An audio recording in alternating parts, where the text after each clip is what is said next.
మనకి ఇంగ్లాండ్ సిరీస్లో team India performance చూసిన తర్వాత చాలా మంది ఎక్స్ క్రికెటర్స్ కూడా రియాక్ట్ అవుతూ ఉన్నారు. అయితే రీసెంట్గా మనకి నవజోత్ సింగ్ సిద్ధు కూడా దీని గురించి మాట్లాడడం జరిగింది. అయితే ఆయన ఏమంటున్నాడంటే ఫస్ట్ మెయిన్గా మన బౌలింగ్ అటాక్నే అటాక్ చేశాడు అతను. అయితే ఆయన ఏమంటున్నాడంటే ఫస్ట్ మన పేస్ అటాక్లో చూసుకుంటే బుమ్రా, సిరాజ్, అదేవిధంగా అంశుల్ కంబోజ్ వీళ్ళ ముగ్గురు కూడా అసలు లైన్ అండ్ లెంత్లో బాల్ పెడతానికి ఇబ్బంది పడతా ఉన్నారు.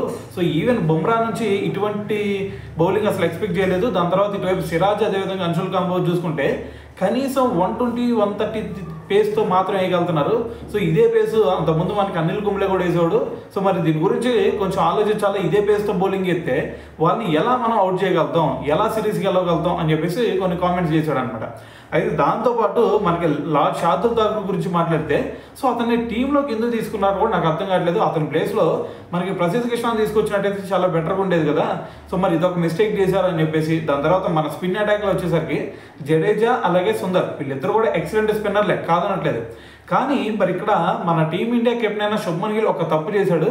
అసలు ఫస్ట్ ఇన్నింగ్స్లో చూసుకుంటే వాషింగ్టన్ సుందర్ని అంత లేట్గా ఎందుకు బౌలింగ్ తీసుకొచ్చాడు? మరి అంత ముందు టెస్ట్లో చూసుకుంటే మంచి బౌలింగ్ చేశాడు కదా. మరి అతన్ని ఎందుకు లేట్గా బౌలింగ్ తీసుకొస్తున్నాడు? సో దీని గురించి అసలు నాకు అర్థం కాని సిచ్యువేషన్ ఉందని చెప్పేసి నవజోత్ సింగ్ సిద్ధు కూడా మాట్లాడాడు. అయితే మరి ఇవన్నీ విన్నారు కదా, మరి విన్న తర్వాత దీని గురించి మీరేమనుకుంటున్నారు అనేది కూడా తెలియాలి కదా.